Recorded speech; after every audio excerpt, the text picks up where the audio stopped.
Good morning सबैलाई। आज चाहिँ मेरो स्टार्ट भयो। पहिलो जिरा भुट्नु, मेरो भुटेको जिरा सकिरहेको थियो।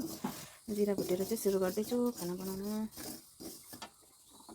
यसरी जिरा भुटेर सेलाएर बट्टामा राखेछ भने चाहिँ सजिलो हुन्छ, अरू बेला पिस्नु सजिलो हुन्छ सब्जीमा पिसेर। चाहिँ अब करेला सब्जी पकाउँदैछु।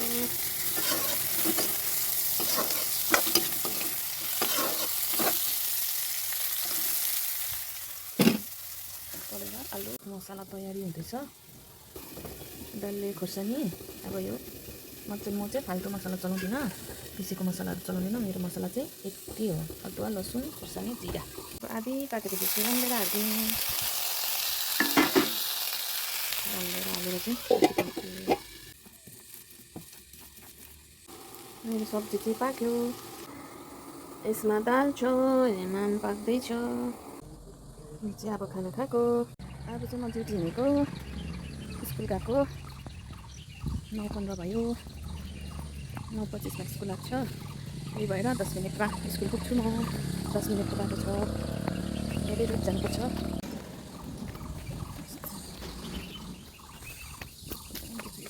हाम्रो स्कुल जाने बाटो चाहिँ अलिकति मुनि झरेपछि चाहिँ रोडै रोड हो स्कुल।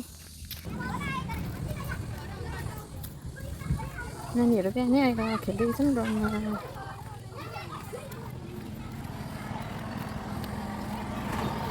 Good morning.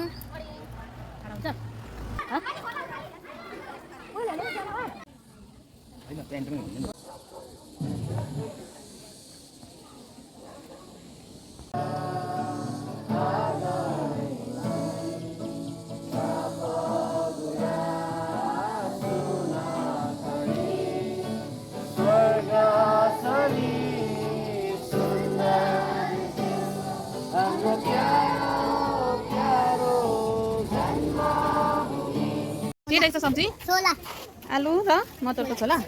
मिठो छ। मिड डे मिल खाँदैछ नानीहरू। यिनीहरूले चाहिँ खाइसकेको।